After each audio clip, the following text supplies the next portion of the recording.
Good afternoon, everyone, and welcome to the SmartyGrants Behind the Curtain session.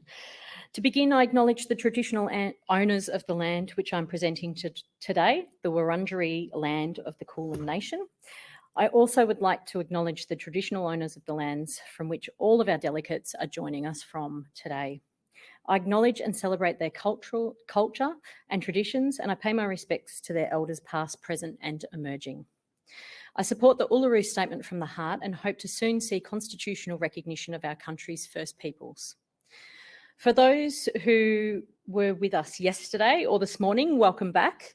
And for those who are joining us for this session, welcome to the 2021 Grantmaking in Australia Conference. My name is Jodie Shanks and I'm the Director of Platform Transformation at SmartyGrants. I've been on board here for about 9 years now and get to work on the strategic direction of SmartyGrants, and I head up this support and training area at SmartyGrants and working with all of our users and clients on their day-to-day interactions and the future of SmartyGrants as a product.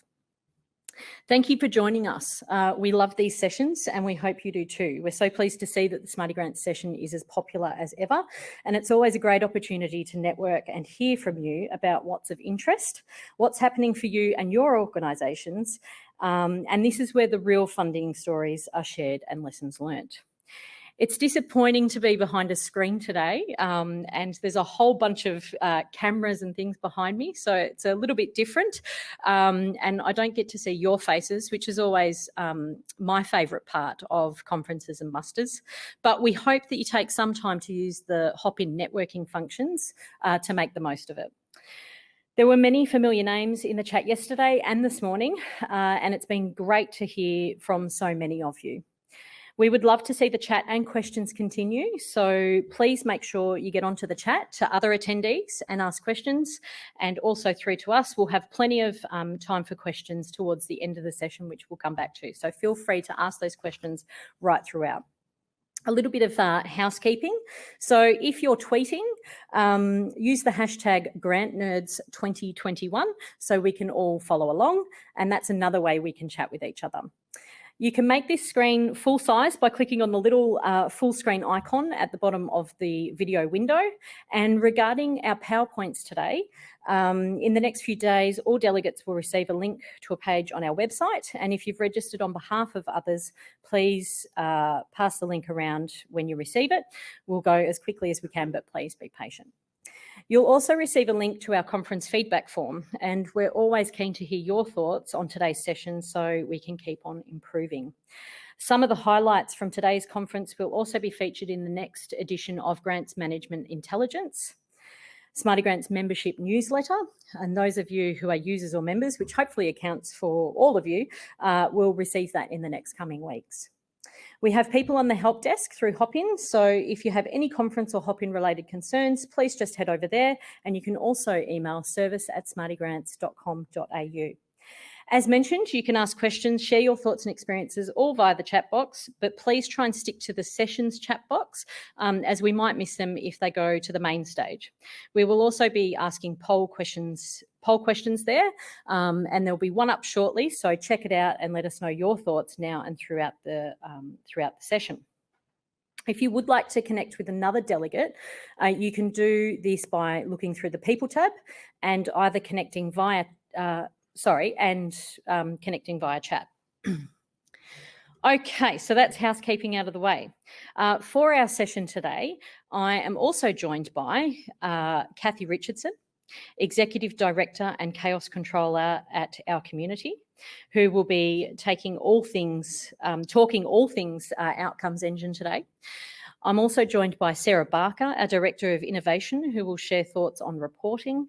Jessica Rutherford, Director of Delivery, will be showcasing the beginnings of our SmartyFile, and Lars Jensen, our Director of Technology Architecture, who is also on board to answer any questions you have. In this session, I'd like to start reflecting on many of the developments over the past year or so, and I think it's important, as much as I love to think you all read Smarty News and it's the hottest monthly mag, I'm also a realist.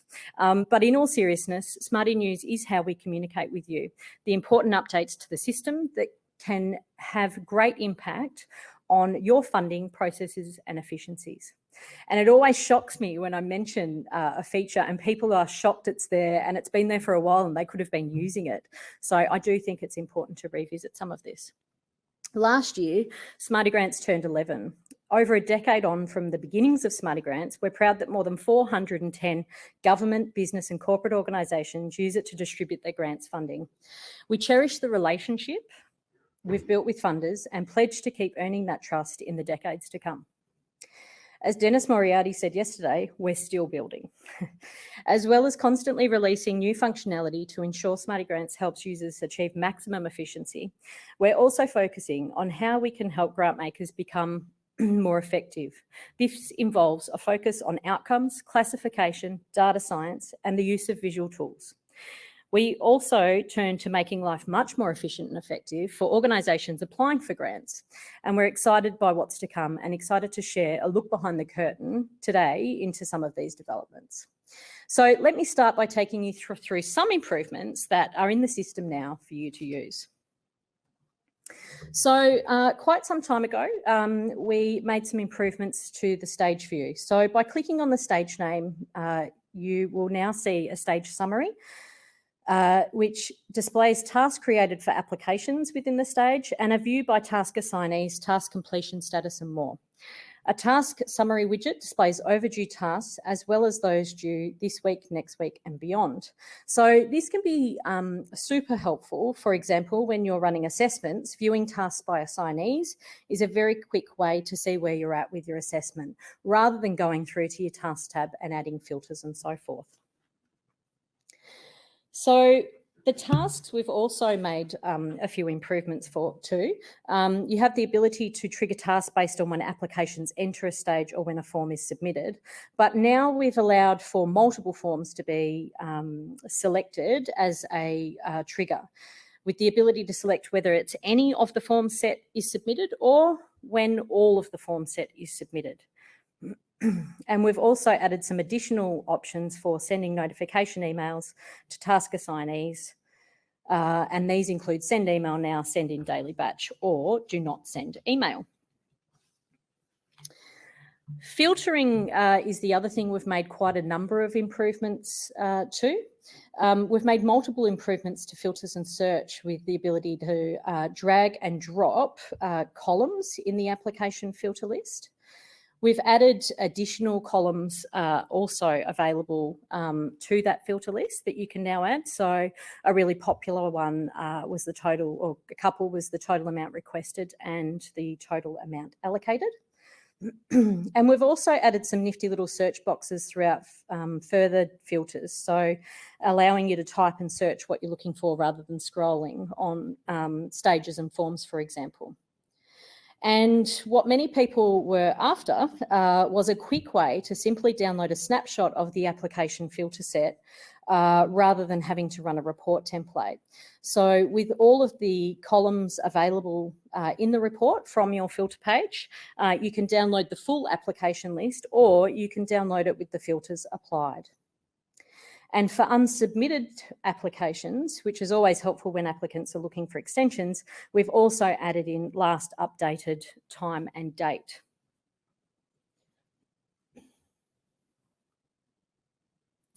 Some of the bigger changes that we've made have been to forms. So this one here, reference fields, was a very long-awaited one for many funders, with the ability to add read-only reference fields to your forms. So things like those on screen. This, the idea around this is that it assists in allowing you to feed this information into additional forms. So as an example, using both reference fields and general content on a form, an acquittal or an application form, to create contract agreements, for example, and collect them via a form from your applicants. For all of those funders who were driven crazy by not being able to extend due dates, happy to say that we now have the ability to do that in bulk and allowing you to also resend an email at the same time as part of that process. The other bulk action that we've added is bulk fill out or updating your standard fields. So the option to overwrite or overwrite any existing data, or fill in data if the field is currently blank. So there are many uses for this, particularly for those using custom fields, for example, an internal office use only type field you might have created that you wish to fill, or of course default fields such as project beneficiaries or subjects, where you have the same response to any standard field across multiple applications. And of course, I always add a note to that to say you do need to be very careful when you are updating them, because there is no undo button. So if you are replacing those standard fields, you certainly should be paying much attention when you're doing so. There's also been a number of grid display improvements that we've added in, the ability to move the hint row in grids, and we also added warnings to screen for users if another user was editing the same form. This one's been a really popular one with people, and for those who might not be aware that it's in there, good to know. Another significant change to conditional logic. So conditional logic is a function that allows you to direct applicants or assessors to sections or pages based on their responses. And so we added the ability to add an or option rather than just having an and option. And in the past, you could enable or disable pages and sections based only on answers to single or multiple choice questions. But now you're actually able to enable or disable them based on dates, numbers, calculations, and currency. So an example might be that you could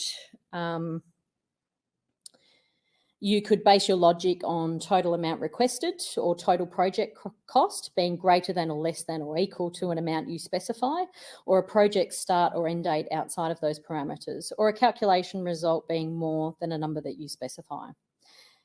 So remember, you can also use this improvement along with the and or functions as well. So as an example, you could enable a section if the total amount requested is greater than, $1,000, for example, or less than $10,000. So we have some new tools to filter and manage payments. Users are recording, tracking and reporting on payments made to grantees, and we've added a few nifty little additions for filtering and managing those just recently. You can now download a full screen snapshot of the funding overview screen, and we've also added new payment filters. So you can now filter by financial year, programs, rounds, payment status, or payment date range. And once you've actually applied those filters, you can also download a snapshot report of the filtered down list. We also released the ability to change the status of payments via bulk action from the filtered lists just mentioned. So for example, you may want to change a large number of payments from scheduled to approved and then on to paid once they have been actioned by the finance team. And this allows you to do it in one easy step rather than having to go through each and every one of your applications. Reporting. There's also been multiple changes to reporting with the introduction of a report-only user. So administrators can create new report-only users, and these new users will have the ability to see and only run the report templates that have been set for their specific permission level. They can even schedule reports to run automatically and be delivered via email. So administrators, with this type of user, administrators can build report-only templates.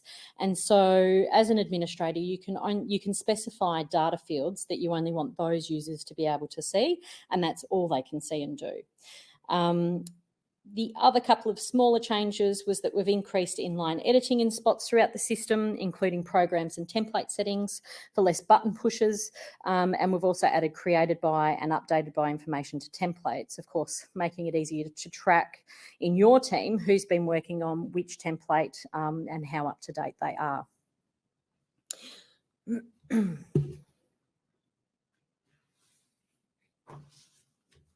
So the other, speaking of less button pushes, we've also given you a quick run report button on individual applications and contacts with no need for additional filtering.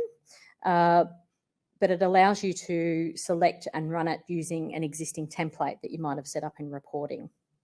Another snapshot report we've added may assist in identifying fraudulent behaviour. A report on the IP addresses and user agent associated with submitted applications can be downloaded from the round summary area by an administrator also. So this one here, access levels, this was a much discussed improvement a couple of conferences ago, and this was released a little while ago now, but I wanted to reiterate to users this is available and it's super useful. So if you didn't know it was there, customizable access levels allow an administrator much more flexibility to set levels across all of their user role types. So form access and user access are editable. What does that mean? It means, for example, an administrator could allow program managers the ability to add users to the account, and this could be super helpful for adding assessors rather than an admin always having to do it. Going into this area, selecting your program manager and giving them access to add their own users. The form access also gives admins a bit more flexibility in terms of locking down form access, so allowing you greater standardisation and control over form editing. If you set it at that top level, you could say the rest of the users don't have the ability to edit the form. We also added organisation to the columns user list as well up in user access. Maps, Smarty Maps. So for those of you who have the Smarty Maps add-on, we heard you and we've added a couple of things in here. So Smarty Maps pinpoints application primary addresses and project locations on the map. And with statistical data available for download and overlay, statistical data available for download and overlays available on screen. For example, here on this screenshot, you'll see federal electorate overlay. We added the legend to the full screen mode, as well as the sidebar with the ability to use it, but also you can hide it to maximise the screen space. And for anyone interested in knowing more about maps, give a shout out in the chat, or if you're using it, talk about your experience. And if there's time for later in questions, then I'm happy certainly to delve more into it. Single sign-on. So this has been a long-awaited one for many people as well and been available for a little while now. Single sign-on enables you to log into SmartyGrants using the same username and password as your organisation's other systems. So this means you have one less password to remember. Your organisation can manage access to SmartyGrants centrally along with other applications, and it's easier for your organisation to enforce its password policies. So if you are interested in learning more about single sign-on, then certainly get in touch with the SmartyGrants support team. I hope that that's helped to summarise the changes made and that you've learnt something new and discovered a feature you might not have realised is there. And again, happy to delve into any of that a little bit further later in questions. I did just want to talk about, touch on a couple of upcoming default fields that will be introduced this year. They do tie into the outcomes reporting, which Sarah will be touching on a little bit later. However, they will be able to be used singularly, not just on outcomes, and also reported on separately. So I think they can really help to bring an application alive. The first one is a default contact field that's been created to collect a logo image from your applicants. So an image or a logo that represents the organisation or the applicant, and this image will be visible on their contact record in the contact directory and can be drawn upon for reporting purposes in the future. The second one towards the bottom of the screen is the hero image. So that's a default standard field created to allow you to collect a hero image from your applicants. So that's an image that represents the project or the application being undertaken. And this image can be used to help you get a deeper sense of the application and to help make your reports much more appealing. The other upcoming developments include classifier. So I know yesterday Sarah Barker and Nathan covered in great detail yesterday talking about classification, but for those that missed yesterday's session, this is implementing an automatic classification using the Classy taxonomy into SmartyGrants. And so it won't be long before you start to see these classifications visible in the system and the ability to classify historically, which is great, allowing for greater data insights and reporting capabilities. There was lots of interest yesterday in regards to how this could be used in SmartyGrants, and it has been there for a long time now in terms of Classy and the fields and the reports that you could have been producing, but we're about to make life much more easier by automating it all. Okay, so I think you've heard enough of my voice for now. I will just throw you up to a poll before I hand over to Kathy.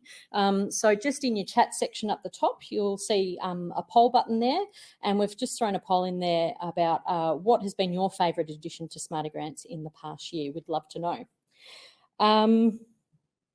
And without further ado, I'm going to hand over to Kathy, who's going to talk all things outcomes. Thanks, Kathy. Thanks, Jodie. Just do a quick microphone flick. Find space for all the bits here. Hi, everyone. You saw a lot of me yesterday, so I don't need to introduce myself, I don't think, if you were here yesterday. I'm going to be talking today about the Outcomes Engine, which is a bit of a labour of love for me. There have been a few moments in the last couple of days where we've been talking about outcomes and impact, where you have a little flutter in the heart and think, oh my God, are we getting it all wrong? But I'm happy to say that I think what we're building for you does bring some sense to the notion of tracking your progress against your outcomes. We're not trying to solve world peace and thereby introducing things that are a bit silly and nonsensical. What we're trying to build is a sensible way for you to track your data and your grantees' data in relation to the progress that they're making. So you would have heard me, if you've been at this conference before, bemoan the fact that so many grant makers want to know more about the effects of their funding, but in fact don't really know how to get started on that in a sense of actually tracking that. So there's a lot of work that's done on paper, sort of offline, but then you go online and build your application forms and there's no sort of thread drawn between the two. So what we're trying to do here with the Outcomes Engine is help you draw that thread. Every grant maker, I believe, does have its own unique set of outcome goals. You might not think of them in those terms, but I'm absolutely confident, having looked at hundreds of grants programs, that if I had a quick read of your guidelines, I could suggest to you a few outcomes that you're trying to achieve through your funding. And they're the sort of things we're trying to help you tease out and then bring that, get your grantees to report against that so that you can see how you're going. So some example of outcome goals, it could be something like improving social cohesion, you might be reducing CO2 emissions, or you might just want to support local grassroots organisations. You just might want to do some capacity building. I don't know why I'm saying just before all those, they're all really big outcomes. So it's not just me interested in this stuff, but I think the last couple of days we've heard from many people who are interested in it. The problem is that it's really hard and it's really messy. So this is why we've spent many years thinking about this and trying to work through how best to build some systems into SmartyGrants. So as I said before, the Outcomes Engine is really designed to provide some structure to help you get started and a system for capturing data so that you'll have some interesting and useful information to show at the end of each round. And that's really important to us, that things that you find out are not just interesting, but they're useful. You can actually do something with it. But I have to give you a warning that what we've built has taken a lot of work and a lot of thinking and a lot of development, but much of the work is still to come from your end. You're going to have to do most of the work. So there's a poll, I believe, that's going up around about now, designed to encourage you to tell us about your outcomes maturity. So we'll have a look at that later to see how you think you're going in relation to outcomes. And there are no right or wrong answers. It goes from not even at the starting blocks right up to pro. So into the system a little bit. I'm just going to give you a bird's eye view of it first before we actually show you some screenshots so you can see what it looks like in the system. So there's 4 main components to the Outcomes Engine. So first of all, there's an outcomes framework. So what we do with that is we provide you with an Excel spreadsheet that you fill in to define your domains, outcomes and metrics. And these are the domains, outcomes and metrics that you want to track across your programs and that you want your grantees to report against. You don't need to define all of the outcomes you have for all of your rounds and programs for all time in order to get started. You would never get started if that was the case. What we actually do is recommend you find a little corner of your grants program where you're pretty confident you know what your outcome goals are, and maybe you have some metrics, even outputs that you want to track, and fill those in and get started that way. The second component is the outcomes configuration settings. So what we mean by that is that you might upload your framework into the system to define your domains and outcomes and metrics, but not all of those might apply to all of your programs or all of your rounds. So we give you some tools within the system to define those. The third component is a set of outcomes standard questions or sections. So what we've done is we've built a bunch of outcomes related standard fields. So there's a whole stack of new standard fields for you to put on your forms and help you collect outcomes data in a standardized format. I'll talk a little bit more about all of these in a moment. And the fourth component are the reporting tools. Because of course the point of all this is that you want to see what's happening. So the reports are actually the most important bit. And so we'll run through that. Sarah will give some more info on that in a moment as well. So why are we doing this? What we're trying to do is help you to decide which applications are more closely aligned with your outcome goals. So that'll help you with assessment. We want to help you monitor progress against those goals, whether you're inching along or you're galloping along or not going anywhere or going backwards. We want to help you contribute to and benefit from the body of knowledge about what works to create meaningful change. Now, that's a longer term goal, and I won't talk much about that today, but if you're interested in that, I'm happy to talk to you later. All 4 of these components that I've described are built into SmartyGrants using functionality that you're already familiar with. So it's not like some whole new thing that you're going to have to work out how to use. The system is flexible with really low barrier to entry. So you actually only need one single outcome and it'll work. You probably want a few more bits than that to make it meaningful, but it'll work. You can also, if you don't have your own outcome goals and your own metrics, you can actually use the system to track your grantees' outcome goals and metrics. So some of the grant makers we've spoken to say they're going to do that for the first few years and just start to learn how grantees track their own progress. The system has been designed alongside and very much with grant makers. A lot of you probably here today. We've also had deep input from a range of evaluation experts. So we've tested all of the language and all the descriptions that we've used. And we've also tested extensively with grantees. So you can rest assured we haven't just been sitting in a room dreaming all this up. We've had a lot of input from a lot of people. So you're probably wondering, when can I have it? Well, all the things I'm going to show you today actually exist right now in beta format. So we actually have 2 organisations using bits of the system already. And I'm really keen to hear from any of you who are interested in joining that beta group. The features that I am about to show you sit behind an instance setting, which means we can just flick a switch and turn it on, but we're not going to do that for everyone all at once.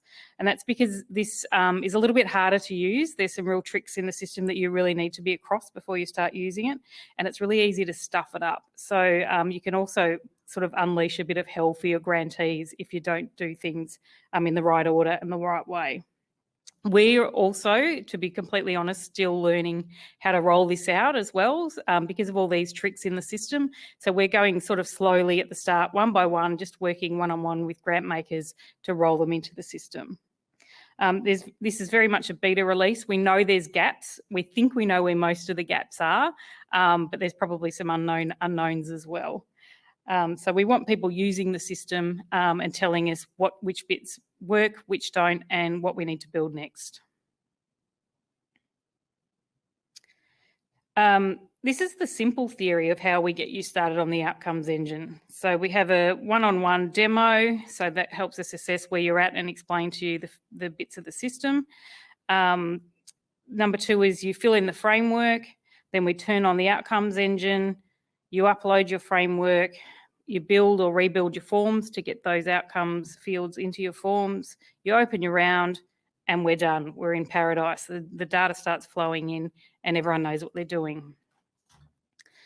The reality, as we're learning, is a little bit different from that. So this stuff, as I've said before, is really messy. So you need to be prepared that once you're ready to get started, you are probably going to take 1 step forward, 2 steps back, and learn a bit as you're going along. The pain we've found is mostly at your end. Well, that's not entirely true. There's a lot of pain at our end too, but there will be pain at your end. The main pain points that we've identified are indicated there on your screen. So the first bit is working out what to put in the framework. So basically working out what are your outcome goals and how are you going to know that you're achieving them. So getting those metrics sorted out. And you may actually need to consult some experts about that. You could do it simply, but the more you put in and the more sophisticated you try to make it, the more you sort of difficult territory you enter. So do be prepared to get some evaluation experts on. The other pain point is in rebuilding your forms, because you've probably all got forms that you've been using for years and years. So what we're asking people to do is take a fresh look at those forms and see if there's some of our outcomes standard fields that you can kind of inject into those forms or substitute for your existing fields. You do need to take into account not only your own needs, but also the needs and, importantly, the capacities of your grantees, because some things you may be beyond their ability to report on.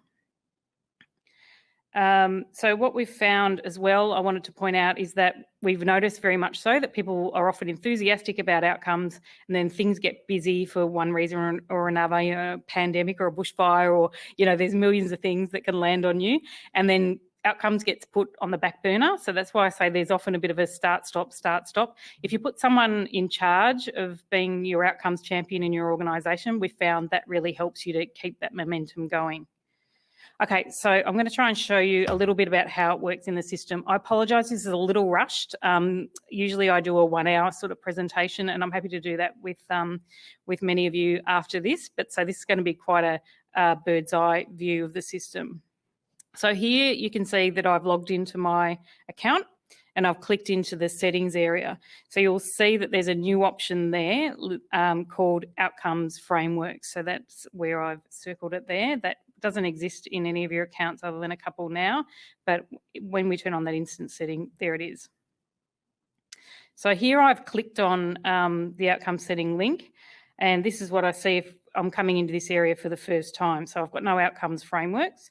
To add an outcomes framework, there's a blue button on the top right-hand corner, and I just click that to create outcomes framework.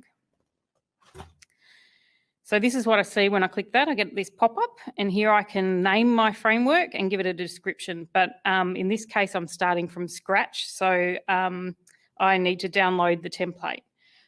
If I've done that already, then this is also the place where I upload my completed template. But at this point, I'm starting from scratch, so let's have a look at this Excel template. So as you can see, it's fairly simple. It's an Excel spreadsheet. Its simplicity, I hope, hides the many hours that have gone into defining the fields and honing the layout and the wording. Most of the fields in this spreadsheet are optional. The only mandatory field is that you, as I said before, you do have to have one outcome for the Outcomes Engine to work. But that's also important to note that you don't need to fill out every field in here. If you're not ready to do that, then you don't have to. I don't have time to run through every single field in that spreadsheet today, but I'll take you through a few of the important ones here. So the first one you can see here is the domain, and these fields were arrived at as a result of us looking at loads and loads of outcomes frameworks produced by loads and loads of grant makers. So what we did was identify the common fields that most of them have and use that to create this template. So most frameworks will have a domain, and a domain is a label or category that's used to group together related outcomes. So examples of a domain could include economic development, sport, arts, so those sort of really high-level categories. The next field you can see there is outcome. obviously the most important part of the framework. So our definition of an outcome is the specific changes that you hope will occur as a result of a program or initiative. So basically, what do you want this pot of money to achieve? So some examples could include, and there's billions of examples, but some could include improved employment opportunities for young people, increased community engagement, cleaner water. The next field is a metric, and you might call metrics outputs or indicators. There's lots of different words for it, but what we mean here is what you will use to measure progress towards an outcome is occurring or not, and quantify the extent to which it's occurring. So quantify is the operative word here, because this is a numeric field. The input against this will be numeric, I should say, rather. This is the description. So examples include number of jobs created, tonnes of rubbish removed from the waterways. They're two examples of the sort of metrics that you might use to see whether you're getting some progress towards your outcomes. I am using the word output a bit here, and some of you may be bristling because if we're talking about outcomes, we shouldn't be talking about outputs. It's often a little bit hazy, the division between the two, and I don't have time to really run right through all of that, but I do know a lot of you collect outputs, so this will work for that. And a lot of you also collect outcomes, KPIs, and this will work for that as well. So that's component one. Now we can move on to component two. So once you've completed the spreadsheet, you come back into the account settings area and you upload it into the system. So all you do is click that button, push your spreadsheet into the system, and it creates your outcomes framework in the system. If you click View Framework from this page, you can confirm that everything is in the right place as well. That's what you would see. So basically that's it. That seems very simple. It is simple. As I said, it's actually in the filling out of the spreadsheet at your end that all the work is. It'll only take you seconds to get it up into the system once it's ready. Note that you can have multiple frameworks at once. So you may have a council framework, and then you may also want to track against a bushfire recovery framework, for example. You can have them existing side by side in your account. Note also that this is an account-wide framework, so you can choose parts of it to apply to particular programs or rounds. So let's look at how to do that now. So to select which part of the framework will apply to a particular program, you select or deselect the outcomes on the program's settings page, as I'm showing you there. So this, once we've turned on that instance setting, this will appear on your program's settings page. If you want to select particular outcomes for a particular round, you do it on your edit round page. All of this will be very familiar to you. You probably wouldn't even notice it was there if I didn't tell you. The next step is to decide which Outcomes Engine standard fields you're actually going to use on your forms. And this is really important because all the data flows in through your forms, as I'm sure you know. So these fields are made available to you through a series of standard sections that have the magical quality of standard fields, in that the data that is entered in an application form, for example, can flow through to other forms that you attach to the initial application.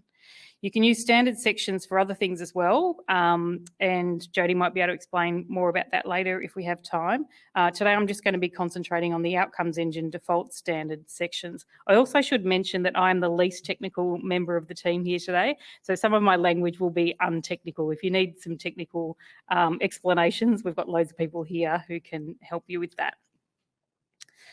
So there's a lot of options available in relation to the new standard fields that are come to you in these standard sections, or usually as standard grids. I don't have time to run through all of them today, but I'm going to give you a little snapshot. So the first group of questions are the outcomes questions, and there's six questions you can see there on your screen. And these are designed to help you collect information relating to your own outcome goals and your grantees' outcome goals as well. The next set of questions are around theory of change, and one of the speakers spoke about that this morning. I think Tina in the state and federal government, they ask about a theory of change. I won't have time, I will have time to tell you that it allows grantees to explain why they think the work they're doing will produce the changes that they seek. The grant maker metrics, there's 5 questions in this set, and they allow you to collect data relating to outcomes and outputs indicators. So what you'll track and what the targets will be, and then later they'll be able to report on how they're going against those targets. Grant seeker metrics is another set of questions. There's 6 in there.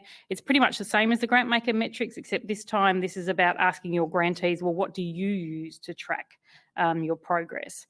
As I said before, some grant makers are actually opting to just use this set of questions and not the grant maker ones because they haven't worked out their own at this point in time. Importantly, we've got a qualitative evidence set of questions. Here you can collect things like case studies, pictures, stories, non-numeric data.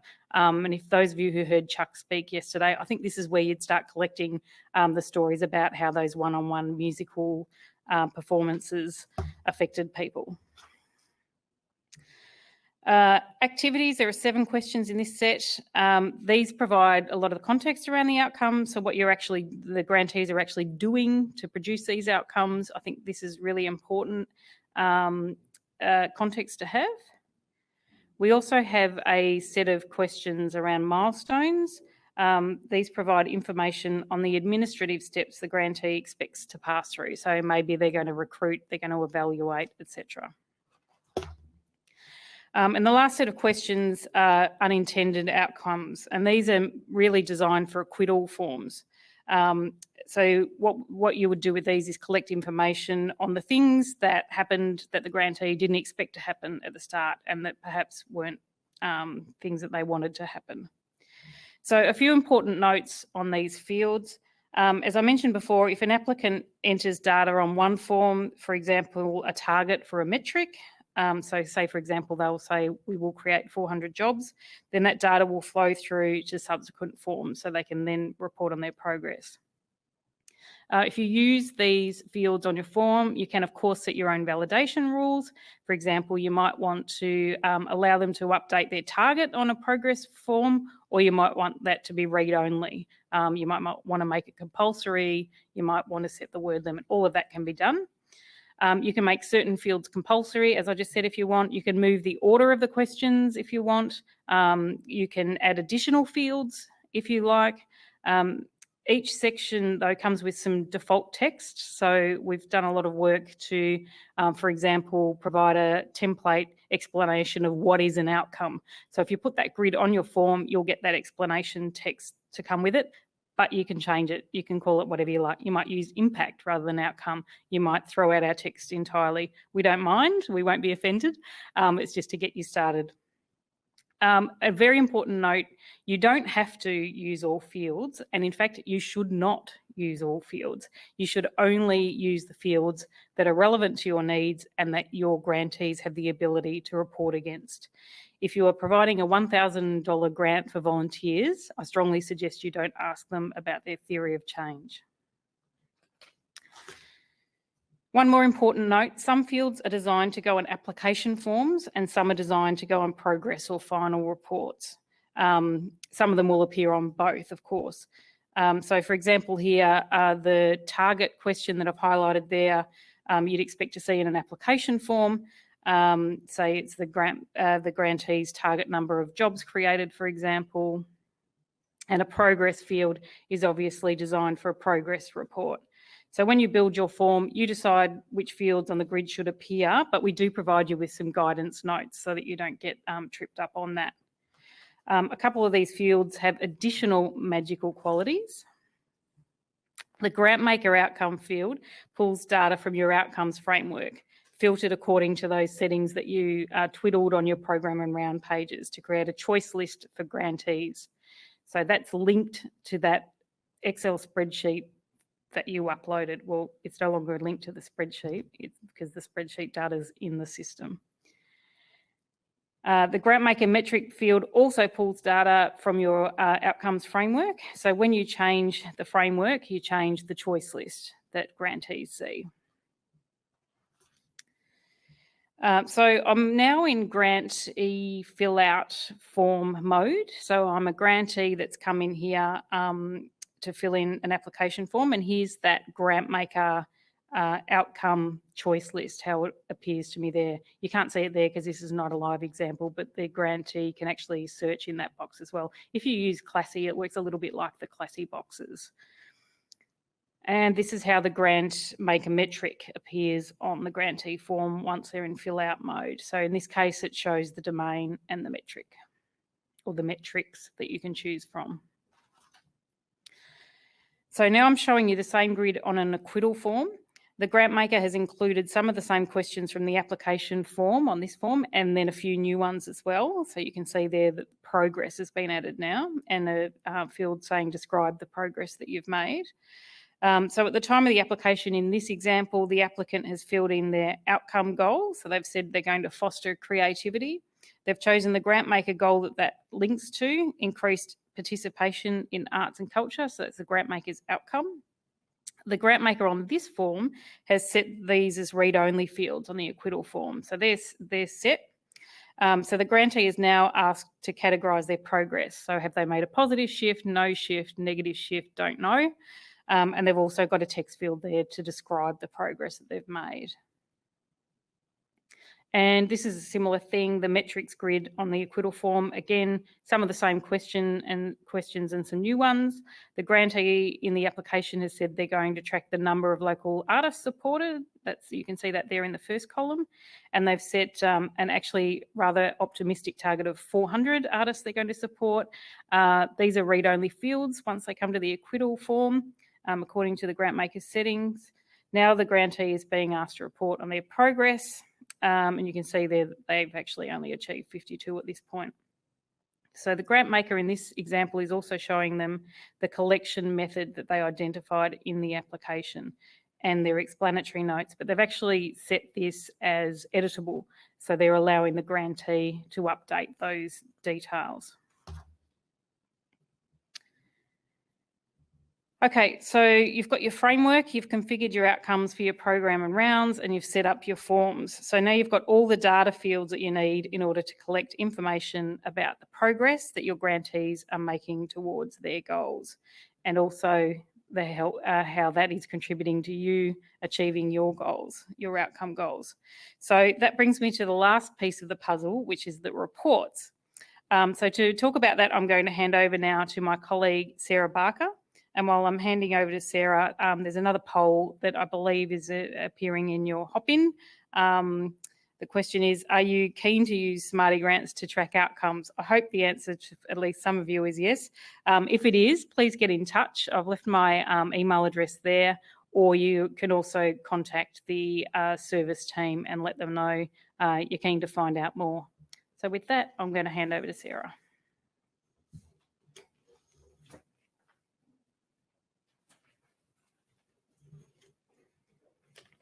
Thanks, Kathy. Okay, so you've seen how the data for the Outcomes Engine goes into the system. So now we need to get the data out again. So what we've done is we've worked our way through the grant cycle and started to identify some reports that you'd like to pull out, or probably like to pull out, throughout each stage of the grant cycle. So there may be some reports that you may want to pull out during the application stage. So seeing what applications are coming in, are there applications that are representing the outcomes you're trying to achieve? Are there certain outcomes that you're trying to achieve where there's no applications? And depending on how you run that part of your grant cycle, it may be that you want to then sort of do some outreach and try and seek some more applications coming in to achieve your outcomes. Same goes for assessment, working through some of the applications that you're assessing, some of the ones you've already decided on. Does it look like you're going to be able to achieve your goals through funding these applications, and so on. So I'm going to show you some examples today based on some things that we've built already. But we are still working on sample reports and also sample data as well, because we really want you, when you're adopting the Outcomes Engine, to see a complete example end-to-end that has a framework, has some forms built around it with the standard sections that Kathy mentioned, has some data flowing through it, and has some pre-canned reports out the end. Some of the reports that we'll provide too will act as templates, so they will work straight out of the system if you use the same standard sections, the default standard sections. Others are more example reports, and they may need some sort of tweaking or thinking about how that might apply to your data set. Okay, so the first one that I'd like to show you is an overview of a single project or application with a bit more of an outcomes focus than potentially some of the reports that you've built already have today. So you could have different versions of this report at the application stage, where you're looking at what your grantees are promising you that they'll achieve. And then you could also have a corresponding version of this report that comes at the end of the cycle that starts to have their progress against those outcomes and any progress against metric targets. So you can see in this example that we have some reporting of positive shifts towards outcomes coming through. You can see that they've attached some evidence and some lessons learned and so on, that this is the grantee uploading this and you pulling it out of the system in a report. So this at the moment is pretty much something that you can generate straight out of the system if you use all the defaults. You'll see there that there's been some tweaks too that we've put into SmartyGrants reporting that allows you to do things like put in icons depending on the value of the field. So if it's a positive shift, you can show sort of an up icon, that sort of thing.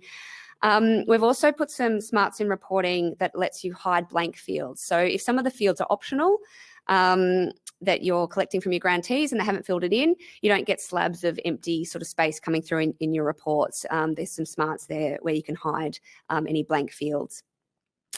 Now this one, I have to admit, is something that we've built as part of sort of this Outcomes beta project. We haven't actually run it past our graphic designer yet, so the ones that you eventually get might even look a bit better than this. Another thing I'll point out is this incorporates both the logo and the hero image that Jodie talked about earlier. So you can have these coming through on your reports. And because it works the same way as SmartyGrants reporting today, you can also put your own branding and so on into the report template, and that would come through as well. So we fully expect you to tailor the reports. So for example, adding your own branding, changing the layout and so on. But the idea is to give you a starting point so you don't have to do all the heavy lifting to begin with.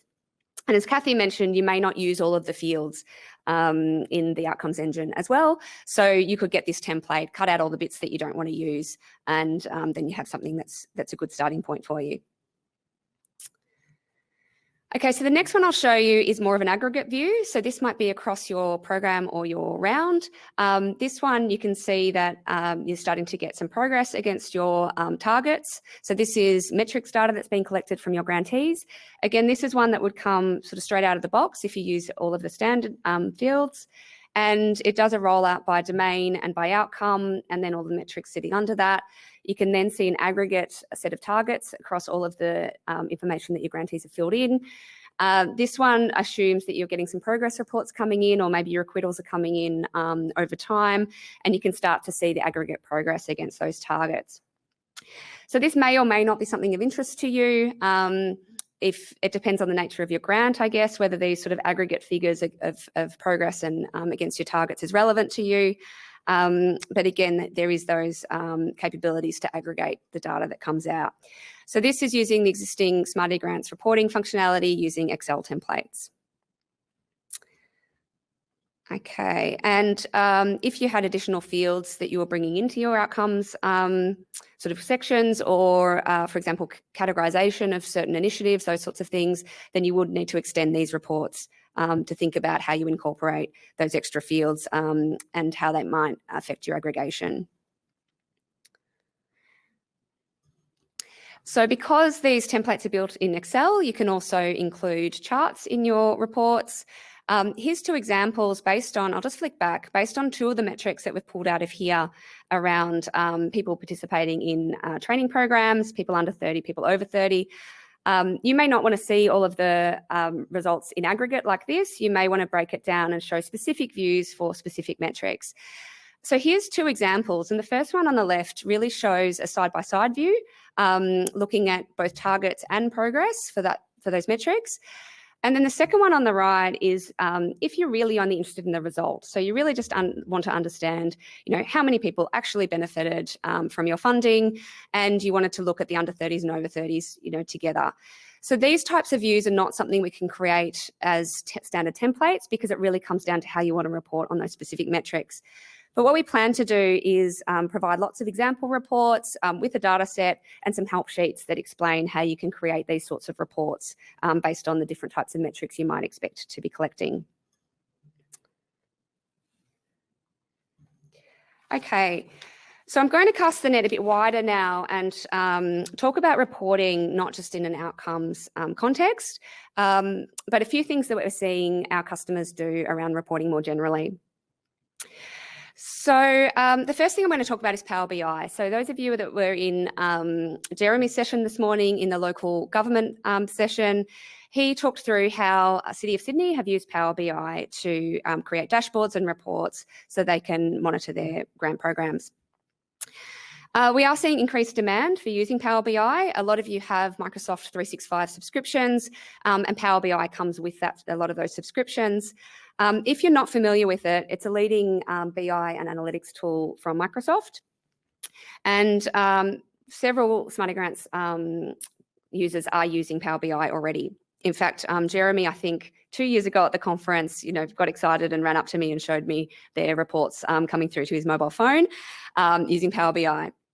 So it can be a really good solution for creating a dashboard, a good solution for bringing together data from multiple data sets. So you may be pulling in data from SmartyGrants, but also other sources as well. So having an external reporting tool can be really useful for that. The other reason you might want to use Power BI is if you've got internal Power BI expertise in your organisation. So if it is a standard tool that you're using for reporting, you can also use it for reporting on SmartyGrants data.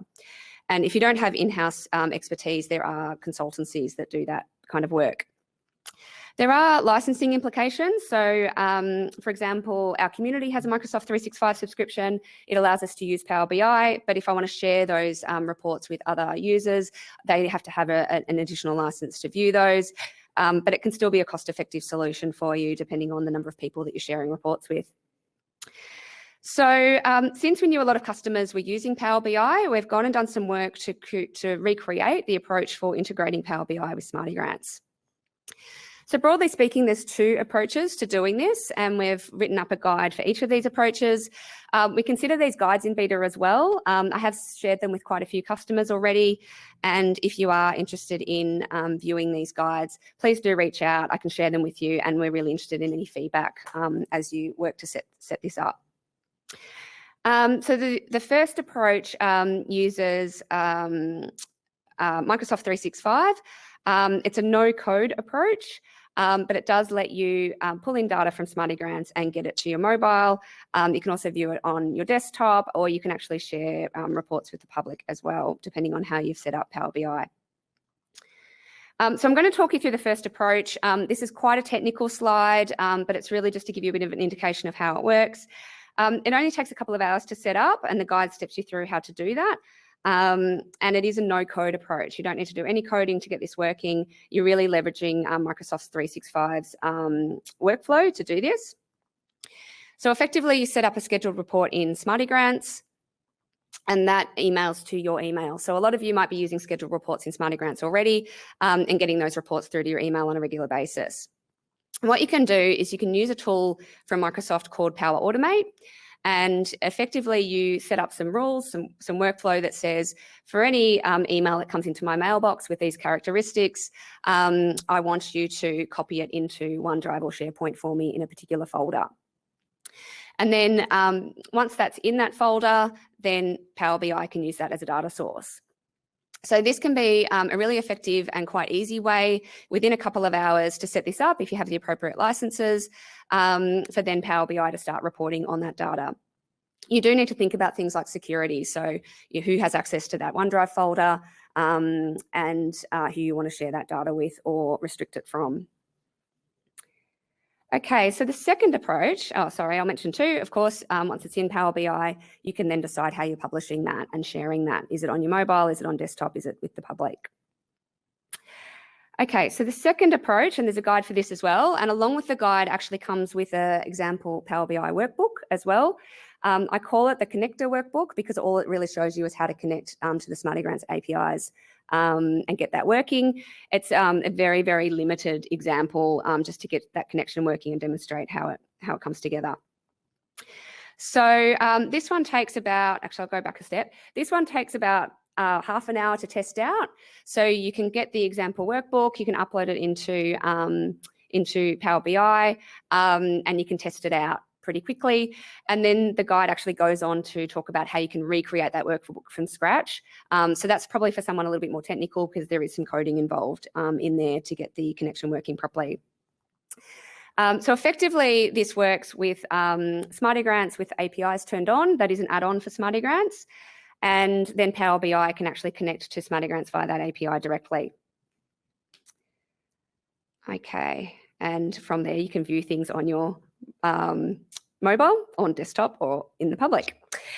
Okay, so I will point out one more thing, which is you can use a very similar approach to publish data to your website if you want. So for example, you might want to share a list of grantees to the public, and you really just want a spreadsheet to be loaded up into your website so people can download and see information about previous grantees. So you can take a very similar approach. So you can have a scheduled report coming out of SmartyGrants into your emails, set up Power Automate to then copy those emails straight into SharePoint, and then you could have those SharePoint links publicly available so that you could have people come along to your website and download those files. So that is something that you can do today, and then once it's all set up, it's all automated. It's quite a straightforward way of building a pipeline to get data through to your website. So reach out to me if you're interested in any of these guides. I'm really keen to track along with people who are using Power BI to understand what they're using it for, what types of reports they're creating, if they're hitting any tech issues, and we can do some troubleshooting around that. And that's really informing us for our efforts to improve reporting in SmartyGrants itself. So that's what I'm going to talk about next. So we do have a strategic reporting project underway. And this is really aimed at providing better reporting within SmartyGrants itself, including visualizations, charts, dashboards, and so on. It should also allow you to do more exploratory data analysis, really dig into the data and find out really what's happening with your grants. So this is something we're trying to build sort of inside SmartyGrants. We did some requirements gathering last year, and we're currently in a tech design phase looking at tools to pull into SmartyGrants to support this. We're hoping to select a product to integrate fairly soon, but we're working through a lot of high-level architectural issues at the moment. So some of the things that we're working through is you do have a lot of data. So across all of our grant makers, we do have quite big data sets. So we need to work through ways to make sure that that's going to be performant. We also need to make sure that we apply all the relevant security, of course. And another real trick to SmartyGrants is because you have so much flexibility about how to create your own forms and fields and so on, we need to be handling those dynamic fields in the reporting system and making sure it's really user-friendly for people who are trying to build reports. So the tech design phase we're in now will need to feed into an implementation plan. That means at the moment I have no promises around dates yet, but it is coming. So I'm going to show you some screenshots. These are hot off the press, doing some early proof of concept work now, just to give you a bit of a taste of it. So this looks like a bit of a copy and paste where we've pasted a dashboard in PowerPoint into a SmartyGrants screenshot, but it is actually something that has been taken out of our proof of concept. If you're familiar with some of these embedded reporting tools, you might actually recognize which tool this is that we're embedding here. And because I haven't selected the tool yet, the end solution might look a bit different to this. But this is really just to demonstrate the idea that you could go and build a dashboard and then pull that into SmartyGrants so that you could have those insights at your fingertips when using SmartyGrants. This is a pre-canned dashboard that comes with the tool that we're evaluating, so don't expect the insights here to be particularly relevant to grants. And then that's sort of viewing the dashboard, but we also want to build it in the tools that lets you build reports, build dashboards into SmartyGrants. So this is the report builder tool of the tool that we're evaluating. Again, it may not look exactly like this, but if you're familiar with any of these tools, it's fairly familiar in terms of how Power BI works or Tableau works, or this one here. You have sort of a list of fields on the left. You can drag them onto a canvas. You can choose what types of charts or tabular reports that you're trying to create. Okay, and from there, the aim is to allow you to save them, share them, publish them, schedule them, and so on. And from there, we also hope to provide some templates and sample reports with sample data sets that you can then copy from and learn from. So we'll start with rebuilding all of the outcomes ones that I talked about earlier, which are already sort of available in Word and Excel. And then we try and extend that out to other aspects of grants, like funding distributions, score sheets, and so on. Okay, so that's it from me. I've left my email address there. If you're interested to reach out and hear more about any of this stuff, or show and tell your reports with me, which I'd love to see, then please do that. It is really informative to look at real customer examples of what you're doing today. And there are some real reporting power users out there. So Jeremy that you saw earlier, if you're in local council, but there's others as well. So we're learning a lot from those. Thanks very much. And I'm now going to hand over to Jess to talk about SmartyFile.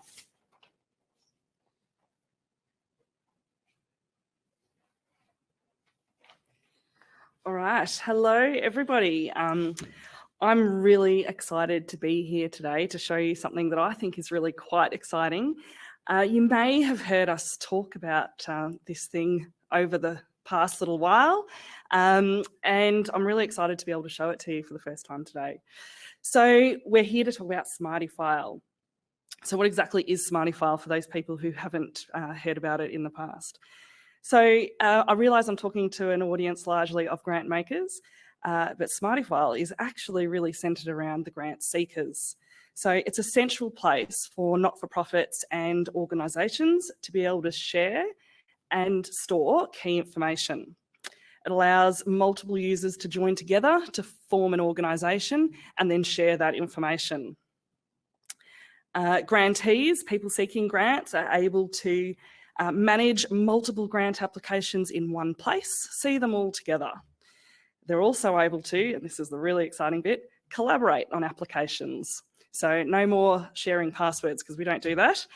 This allows people to actually collaborate and work on applications together. I will say we are in beta at the moment. You've heard about a few things that are in beta at the moment. This is another one in beta. And I'm going to show you some of it today, but do please bear with me because it is in beta, so hopefully it all goes okay. I'm living on the edge. I'm going to show you a live demo. But what I'm going to show you today is very much just the beginning. All right, just give me 1 second while I set this up.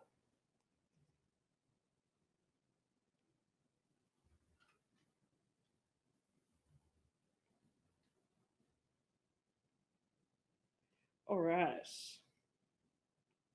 Okay, I'm hoping you can see this screen okay and you can see SmartyFile. All right, just give us 1 second.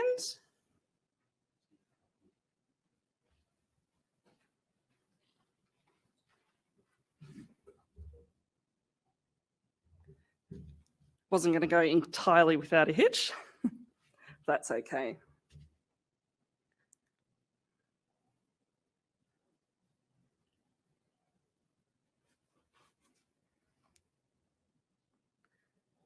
So you may have heard us talk about SmartyFile in the past. So some of you may be cheering from the back there that this is actually coming to fruition, and we've had a great time working on this recently.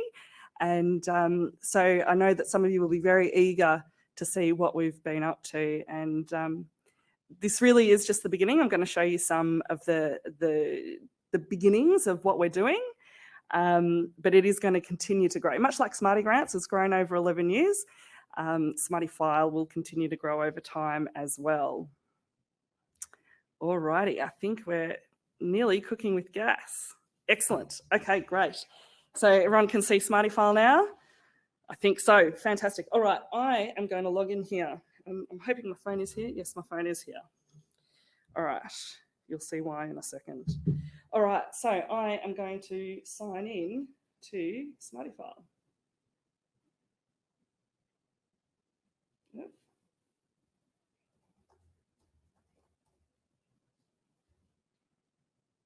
Alrighty, here we are. This is why I need my phone. I'll tell you more about this in a sec.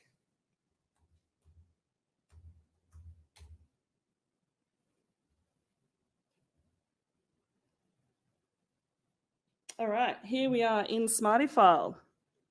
This is very exciting.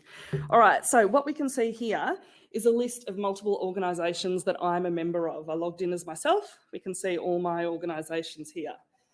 We can see the organisation name, we can see the organisation's ABN, and then my role within the organisation. Aren't I lucky? I'm an administrator for all of them. We can also see a little bit of info about what I can do in those. We'll talk about that in a sec.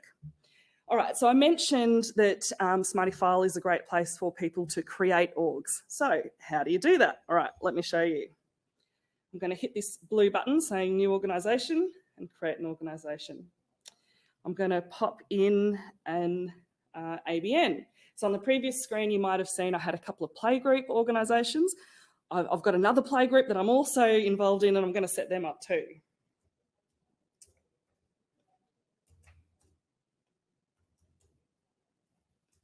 All right, so I've put in an ABN. I'm going to look that up. And that then talks to the ABR and gets some key information on that playgroup here. And we can see, yep, it's matched to playgroup. That's what I was expecting. I just want to call them something slightly different. Pretty similar, but I like my name mentioned better. And there we go, create. So if I go back to, I can put some information here about the organisation as well, but I'll skip that for the second. And if I go back to see my organisations, we'll now see I've added that extra playgroup there. Now, I want to add another one too, Dimboola. They also have a playgroup. I want to add them in too, so let's put them in.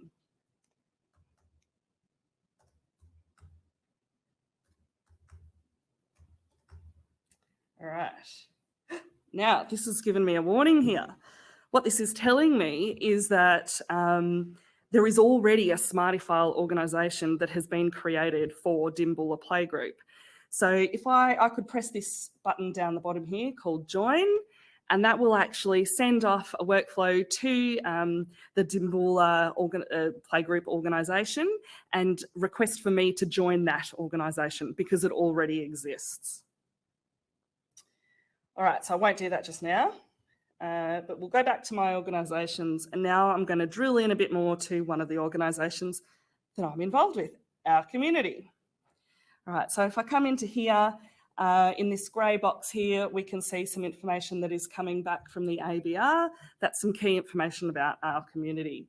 I've also got some, there's some contact details here.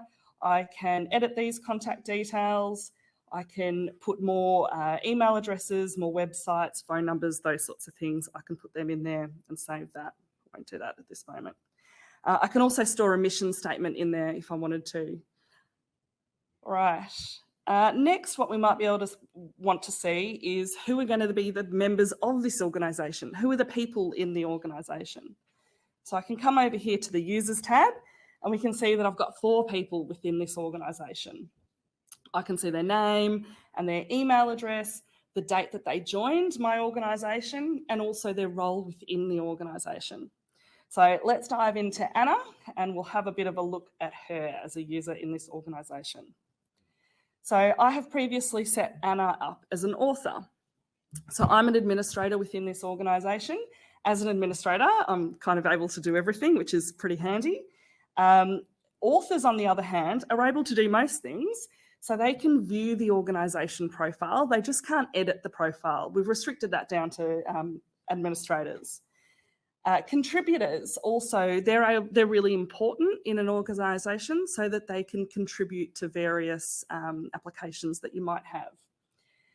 For both the author and the contributor, you're able to select whether you want them to be able to view and edit, which items you want them to be able to view and edit. So here, I could select that I want them to be able to view and edit all applications in the organisation, or I might want to limit them to only the applications that they created or that they own. Similarly, I can give the author ability to be able to submit applications. So sometimes we might want contributors to come together and collaborate on an application, but we don't necessarily want them to submit. We might have an approval process that we want to follow before the application is actually submitted. So in that case, a contributor would be really useful. And then we've also got a viewer or an analyst who's just able to view applications but not actually interact with them. So we'll leave Anna's setup as it is currently. We'll just come back over here. All right, so adding a user. How do you add more people into your organisation? Of course, you want to be able to do that. So here I'm going to add a user. You can come into here, pop in an email address. That will then find that user. You will select which role you want them to have, and then you can add them into your organisation. All right, so I'm going to come over to roles now. So on the roles page, we see a really great little snapshot of the various roles and what they're able to do. The other great thing that you'll see here is there's a custom role. So over on the right, I can use these toggles to define what I want this particular custom role to be able to do. So this is really useful for if any of those 4 roles don't quite meet exactly what you want people in your organisation to be able to do, you can create your own custom role and assign that one to users. All right, next we're going to come over to security, always a hot topic. And here you'll see that we have created the ability to turn on multi-factor authentication for your organisation. So it's already turned on for this organisation. We can see that toggle is turned on. Now, lots of you will have heard about multi-factor authentication or MFA, but just as a really brief introduction, it's another really great way to secure your information that you've stored within here. It makes sure that when people log on, they need to not only know their password, but they also need to have a device with them that will give them a code to give them access into the information. So this is already turned on in this account. Once it's turned on, that means that everyone in that organisation is going to require to set up MFA. So when they next log in, if they haven't already logged in yet, when they next log in, they will be prompted to set that MFA up. Now I'm going to try and show you how that works.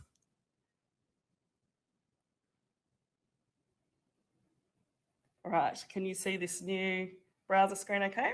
Excellent. All right, so here we're coming back to our file and I'm going to pretend that I'm Lars.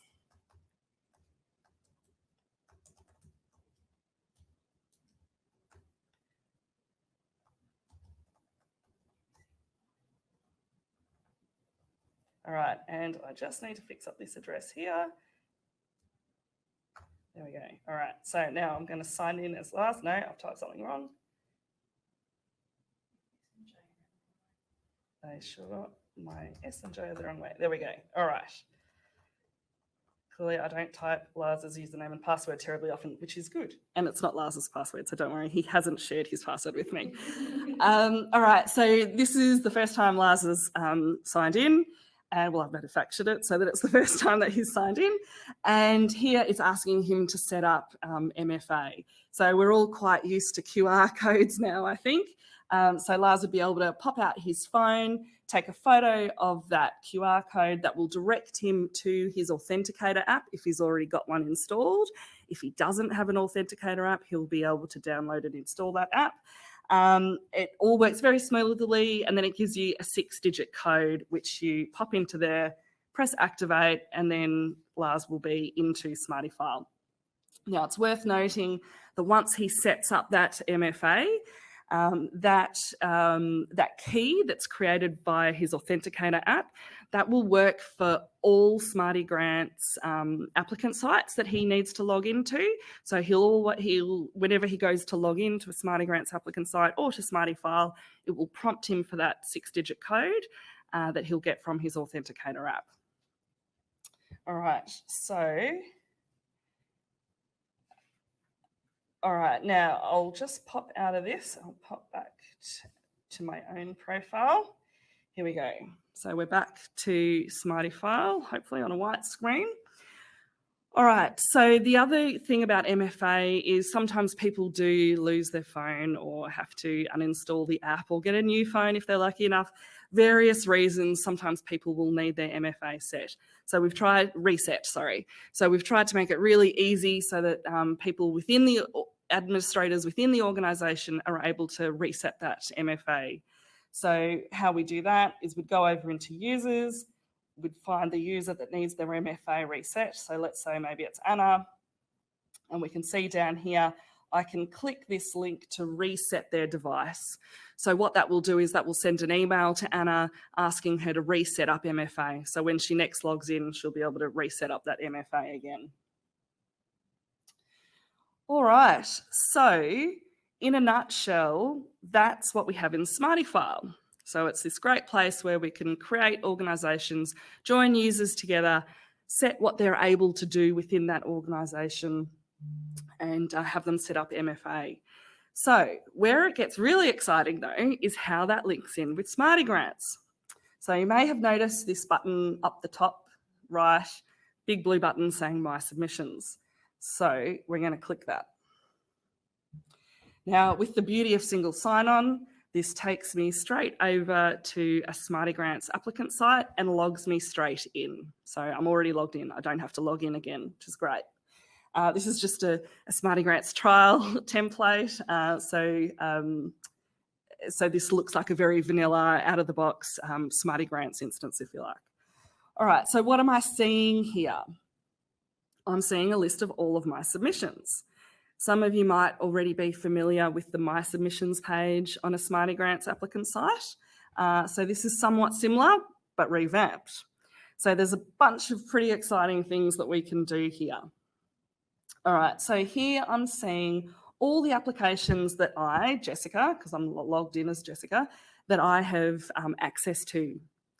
So we can see the application number and the project title that I'm using to apply.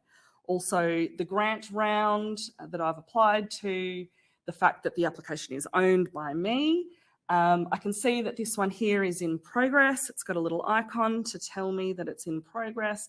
And I can see the due date, importantly, so that I know when I have to go in there and actually finish it by. So we can see that there's a few applications here that I've got in progress. Down towards the bottom, we can actually see ones that I've already submitted. So my screen might start to get a bit full here, and I don't necessarily want to be able to always see my years and years worth of applications that I've applied for. So what I'm able to do is I can click on this. It's called a hamburger. I can't tell you exactly why it's called a hamburger, but these 3 lines over on the right-hand side of an application, if I click that, what I can do is archive the application. So if I press that, it disappears. Don't be afraid. It hasn't disappeared entirely. It's gone over to this archive tab. So there it is there. So I can tidy things up from my front page and move them over into this archive tab. Once they're in here too, and even on the previous screen as well, you're able to sort by a various number of things. So if you want to try and sort them or view them in a certain order, you can do that too. All right. Now, actually, I didn't want to archive this one, so I'm going to quickly unarchive it. And that's going to put it straight back to my main tab, my current tab, or my current applications. All right, now I want to have a look at an application in detail. I see this one's got some red on it, so I'm going to have a look into that one. So if I click onto this application here, I get now a more detailed view of that application. So I can see here all the various forms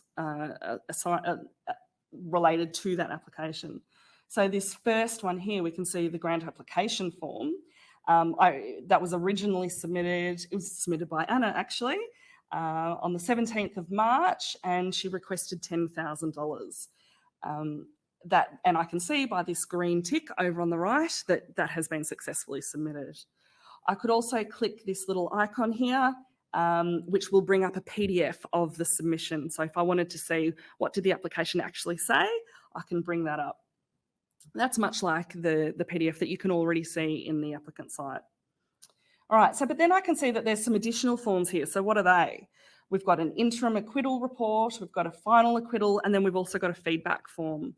I can see the due date for when each of these forms are due. I can see that the interim acquittal report is due pretty soon. That's why it's highlighted in red, so that I know that I need to get back and do that one pretty soon. I can see also the PDFs. So I could download a PDF of those forms. They wouldn't be filled out yet because we haven't started filling them out, but I could see a preview of those forms. We can also see, much like the first form has been submitted already, this second form here is in progress.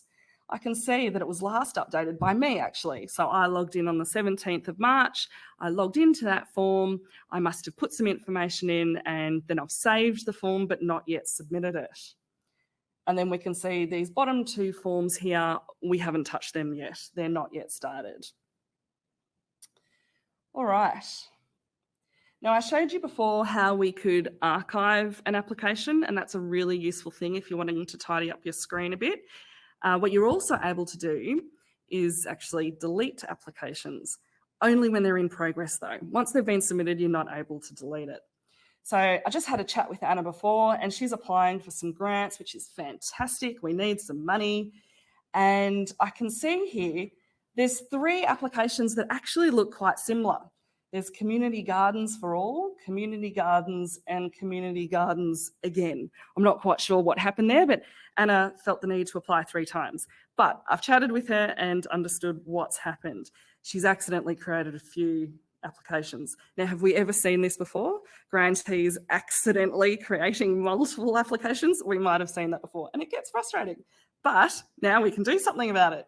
So Anna's told me, which one is it? She's told me that 008, she created in error. She didn't want it there. She's very sorry. Can I please delete it? Yes, I'm an admin, so I can.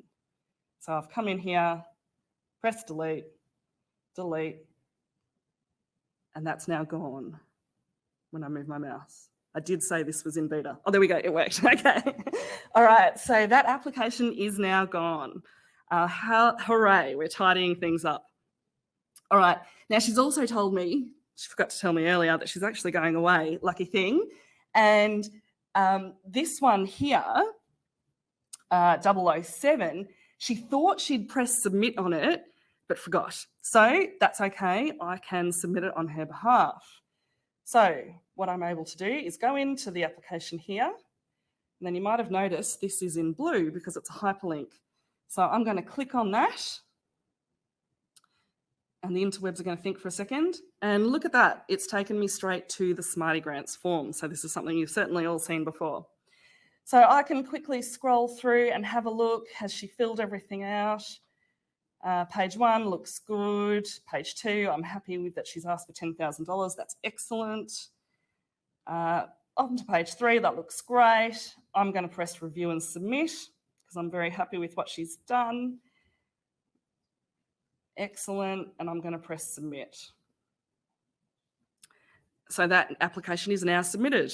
So Anna had started and done all the work on the application, just not quite been able to get to the computer in time to press submit. That's okay, I've spoken to her and I've been able to submit it for her.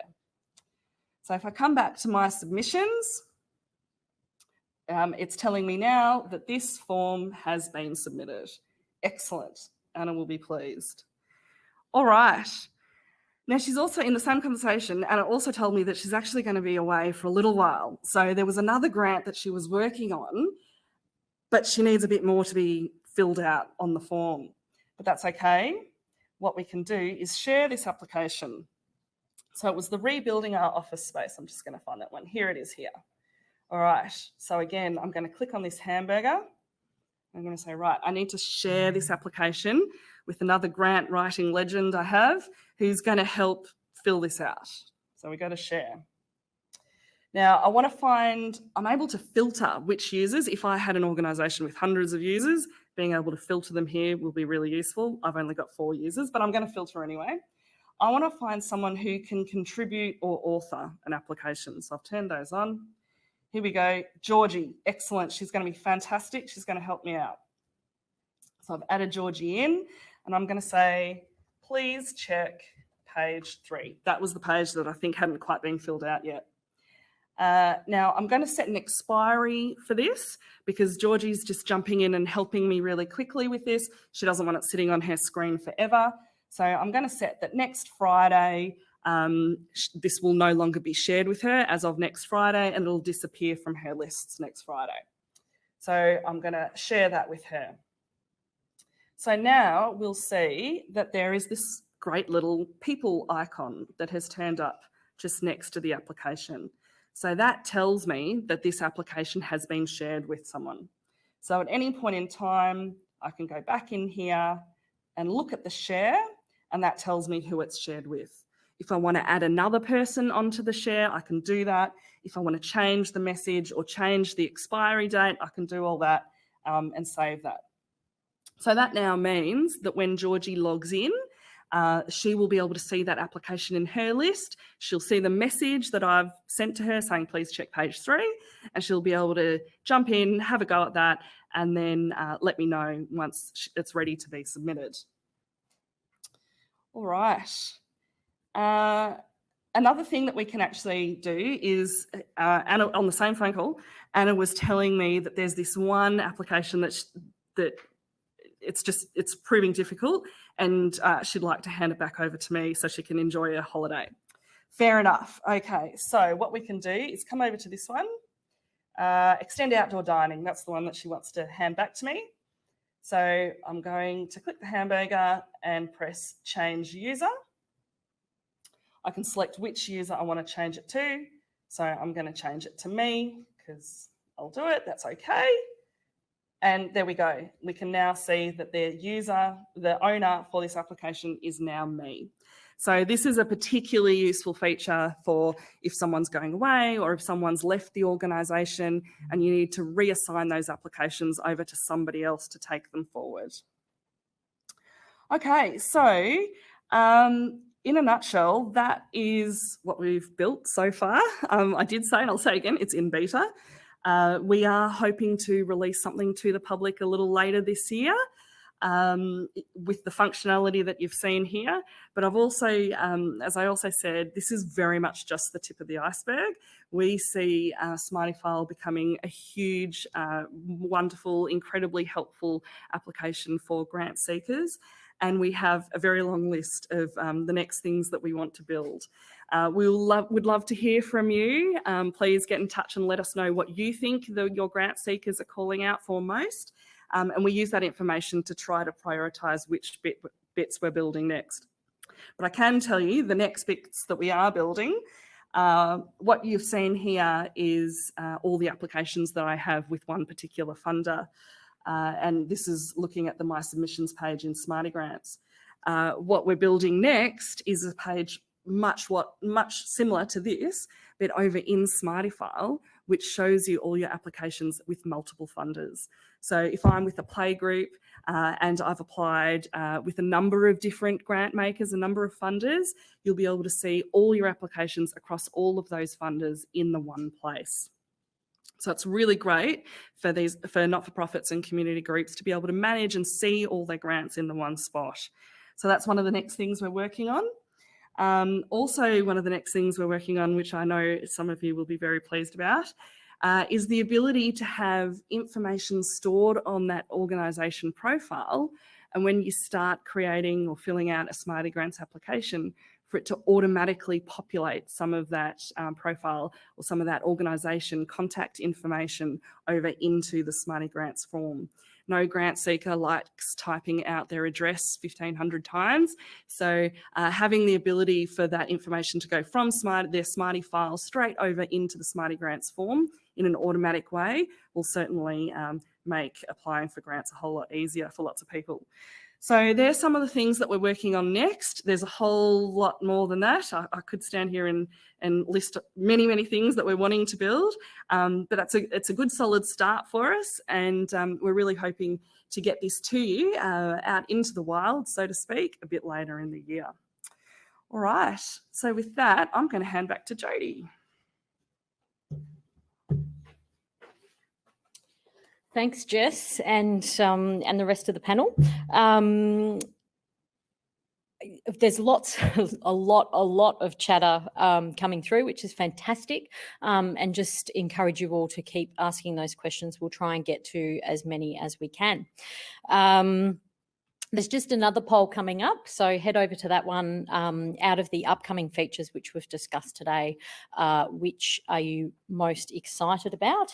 And also, just before I move on to questions, I did want to just mention the 2022 Grantmaker of the Year Award. So I know that you might have heard this if you're in sessions yesterday or this morning, but for those of you that might not have, we're starting our search now. So you could be in the running to win $5,000. And this award is something I'm really proud that our community runs.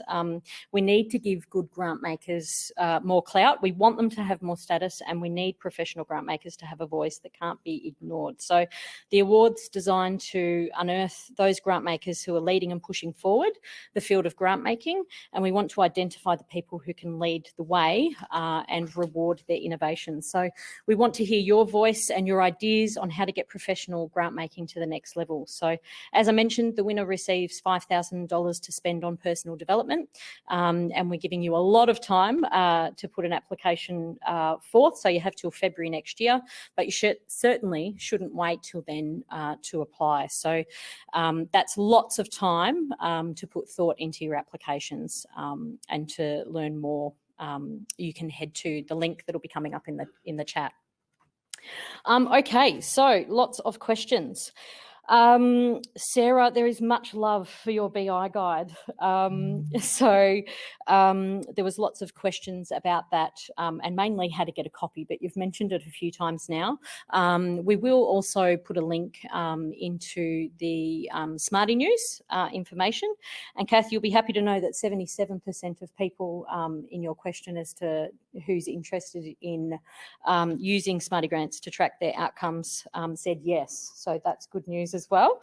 And I think we had about 30% who considered themselves not pros. So I guess that's not too surprising. Lots of SmartyFile questions coming through.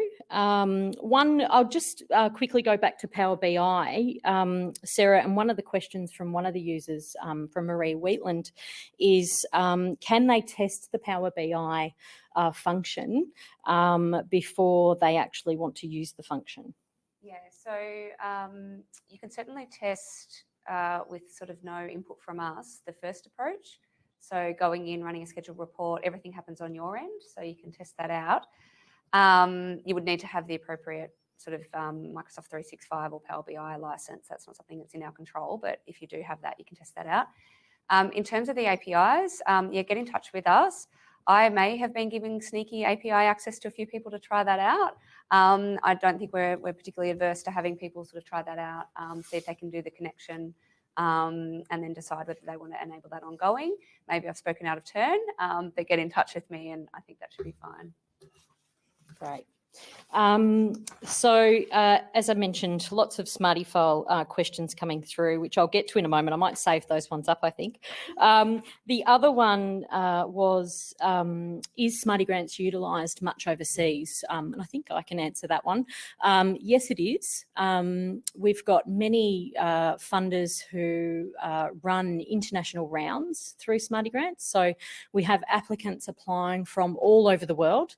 One of our largest customer bases, I guess, is the Department of Foreign Affairs and Trade, and they are using it on the ground in, I think it's, Glenn might kill me, but I think it's in over 70 odd countries. So it certainly is. We've also had some users in Indonesia run rounds who were based there, Fiji, and of course New Zealand is also another overseas. We've also just entered the UK with a round about to open there in the UK area, and I believe that Canada and North America are also knocking on the door. So the answer, I guess, to that is a definite yes. Okay, some SmartyFile questions. Always the big one and the magical question, when is it coming? Could have guessed that one was going to come up, but I think, as Jess said, later in the year. So As you mentioned, this is just the beginning of what we've built thus far, and mentioned a few of the things that we want to build in before we release it out to all applicants. But I would hope by the end of the year that that's out and being used. Lars or Jess, maybe a question for you. Do we have any documentation about SmartyFile beta specs? This comes from Scott Clowder. He's looking to pass it on to the technical team who will be really interested. Do you want me to take that one? I can. Sure. So we don't have any technical specs at this point in time, but perhaps the best thing to do might be to get in touch with us. Let's find out what information you're wanting to get, and we'll see what we can pull together for you. We've very much been working, I guess, in the beginning in sort of prototype mode and trying to get this application ready to get out to users as soon as possible. So we haven't quite prepared some of the great documentation like we've seen from Sarah. We haven't got some of that quite yet, but let's chat and see what you're after, and we'll certainly help you out. Great. And another question that's been asked a few times now is, will SmartyFile eliminate duplicate contacts? So that's a great question, and it's a complex one that I won't be able to go into all the nitty-gritty of here. But absolutely, duplicate contacts, we're quite aware, can be an issue for some funders. And absolutely, it's something that we want to tackle as part of SmartyFile. It's not on our immediate plate right now. We're not working on it right now, but it is certainly in the list that I mentioned that's rather long of things that we know that we definitely want to get onto. So the intent is absolutely that we'd be able to help with reducing at least some of that duplication of contacts in the future. Great. Another question from Deb Robert. Love the functionality, re grants application info. Interested to know what grant seeker feedback has been re the MFA setup. I can answer that one. I think we've tested it with quite a few people now. It's currently being used with one customer in particular, but certainly before we would roll that out to all applicants, we can share some more info about how applicants go with the MFA setup. I think also along those lines, the question was, are QR codes accessible for applicants? We might have to look into that one a bit. I can't speak to that precisely just now. But the other thing I would add, Jodie, to what you just said, is also that it's optional to turn MFA on for your organisation. So some organisations might choose not to, and that's okay. Some organisations will choose to, and that's great. But also, as Jodie said, we have been working with a number of users, both technical and non-technical, to try and make that MFA setup process as simple as possible. And it's one that's, I guess, coming in lots of online applications these days. Another one that's come through. Sorry, there's lots of them coming through. Just wondering, thank you for this, be great for our applicants. Sorry, this may have already been mentioned, but just wondering if the system will be included in the SmartyGrants package or if this is an add-on. So SmartyFile will at this stage be free. It's not an add-on. So I guess when you say add-on, it'll be in addition to the applicant site that all of your applicants already have access to. So we want to make this available for all organisations to be able to create their profiles on. So I guess if the question is there a cost? No, there isn't. Just another couple of questions along the same lines that came through, Jess and Lars, was, is there a limit to the number of administrators for SmartyFile for an organisation? No, there's no limit, but you have to have at least one. Yep.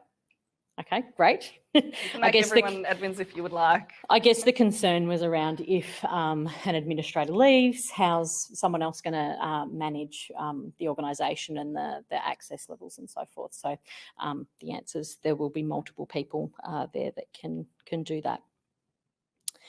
Let me just check as there's more questions coming through. How does SmartyFile work with non-incorporated groups or non-ABN holders and individuals? Take that one. Yeah. Yeah. So at this point in time, we have focused on organisations that do have an ABN, and you do require an ABN to set up the organisation, as you saw in that create an organisation process. That's I guess how we built it to date. But you know, as I've said, it's going to continue to grow. So where it goes from there, you know, we'll have to see. But at the moment, yes, you do require an ABN to be able to create an organisation.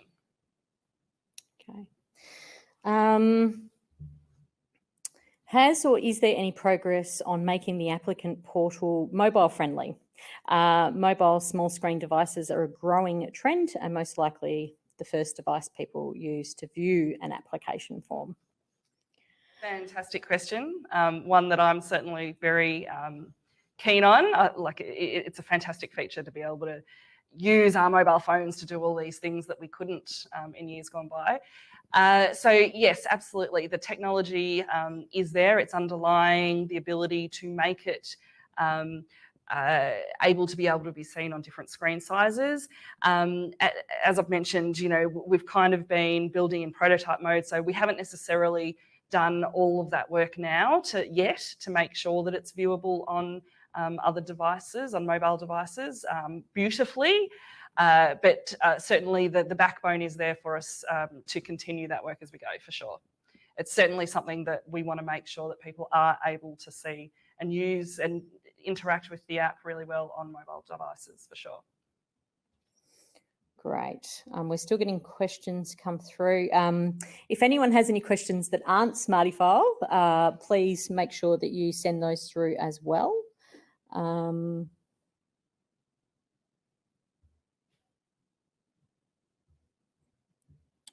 think, and just while I'm at it, I'll also point out if there's anything that anyone wants to, for us to go into a little bit further, we still have a little bit of time. So please pop that up as well. Just watching these questions come through.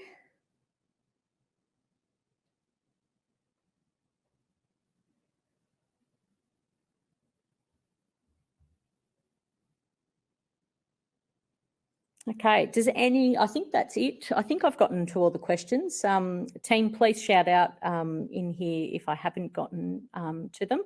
I think just before I wrap up, I might just, I'll keep an eye on if there's any more questions that come through. But I might just talk a little bit about some ways that you can provide feedback and engagement for SmartyGrants, and also, as Jess said, and I can see through the feed, and I know Anna, our business analyst, has been on the feed as well, and there's been lots and lots of suggestions as to improvements for SmartyGrants, and a lot of them we have heard before, but some of them may be new. We get hundreds and hundreds of improvements, and we do log them, and we do all discuss them as a team. So please, if you do have any, feel free to send an email to service@smartygrants.com.au or get in touch with any of the team. I think you've probably got most of our emails from today. And also, as I've mentioned a few times, there's also our SmartyGrants forum. So I mentioned this morning in the local government muster. The forum is a really awesome space for sharing conversation with other funders, and also our team get in there as well, and a few staff members who publish grant making intelligence and have lots of resources and links to different bits. So you all actually have access to this. If you haven't already been to the forum, you can, when you're logged into SmartyGrants, click on the green help button in the top right hand corner and you'll see forum, and you can go in and ask, post a topic, and I get the notifications all the time, and there's always lots of chatter going on in there. It's really great for sharing templates, other documents, so you can also upload documents there as well. The other thing I mentioned news earlier, so obviously keep an eye out for news. We have our online training. Obviously, we haven't been doing much face-to-face training throughout the pandemic last year, but we did move all of our training online, and we're still doing that. And at some point in the near future, we hope to move some of that back to face-to-face. Some of you may also notice Smarty Tips now, which are small cues that you may end up seeing appear in the system when you're logged in, and that's another way that we can send notifications or important updates through to you. The grant making toolkit and tips throughout the help, and also we have customer reviews available. So if any of you are having any questions or don't know where to get started, you want to achieve something and you're not sure how to get there, please ring and have a conversation with us. We're happy to review your account and talk to you about what might be the next steps forward. I'm just going to, there are a couple of questions that have come through. Leslie Cooper asks, can a grant maker make info available to the applicant via SmartyFile? For example, a signed funding agreement? Not at this point in time, but certainly looking at how funding agreements are created and shared with applicants is certainly something that we're interested in. So Leslie, it might be great to have a chat with you and understanding some of your thoughts and ideas about how that could work, but it's not there at the moment. Great. Also from Tanya, incredibly helpful work on creating this outcomes engine. I'd like to better understand how Classy does or could or should be used to inform the creation of an outcomes framework. We're not yet using Classy, but keen to. It's a really good question. In some ways, I think Classy is a bit of a precursor to the outcomes engine and certainly an intricate part of that as well. And I would say Maps is as well. So when you're talking about seeing the outcomes of your funding, all of these provide visual clues and intelligence about where your funding's going. So at a basic level with Classy, if you were here yesterday, you saw Nathan talk about those 17 top level subject areas, and there's multiple population areas as well. So I think they help you understand where your funding's going. As I said, the same with Maps. Some people will use the top level Classy headings as domains for their funding. So it's divided into arts and culture, sport and recreation, economic development, community development, et cetera, et cetera. So it's handy to use as domains. So I think that's probably answered that. And also, if you're keen to get started on the outcomes stuff, we're happy to do a demo, but also I'm happy to share that template Excel spreadsheet with any of you. So if you explore that, you can maybe start to see how what you're doing could fit in within that structure, and that's really will get you started. Great. Another question in reference to SmartyFile. How would this work for an org like a university where many different individuals would be applying to many different funding bodies via SmartyGrants? Yeah, that's a really great question. Thank you very much for that question. And that's definitely a scenario that we want to cater to, where you might have lots of users within the organisation applying for lots of different grants. Some organisations, such as universities or other large organisations, they may well have processes in place where they require certain people in their central grants team, for example, to have some oversight over all the grants that are being applied for. So SmartyFile gives that ability for certain users within the organisation to have that oversight of all applications that are being applied for. But also, as you hopefully saw, you're able to restrict the applications so that if certain departments are applying for various grants, they might only want to see the grants that they're applying for and not be able to see all of the grants within the organisation. But you might have some key people, some administrators who do want to be able to see all of the grants in the organisation. You may even want to have some sort of process that limits who's able to submit applications on behalf of the organisation. So lots of people are able to collaborate and work on and write those applications, but then it's a restricted set of users who are able to submit those applications on behalf of the organisation. So yeah, that's definitely a scenario that we're trying to cater towards. Great. So I think we've covered everyone's questions. Please, I'll give you another 30 seconds or so. If I've missed one, please type it into the chat just before we wind up.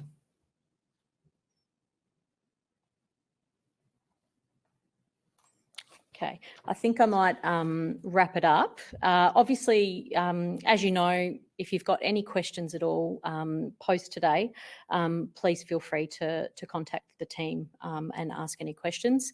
I hope that you have all gotten something out of this session. And once again, thank you very, very much for joining us for the conference this year.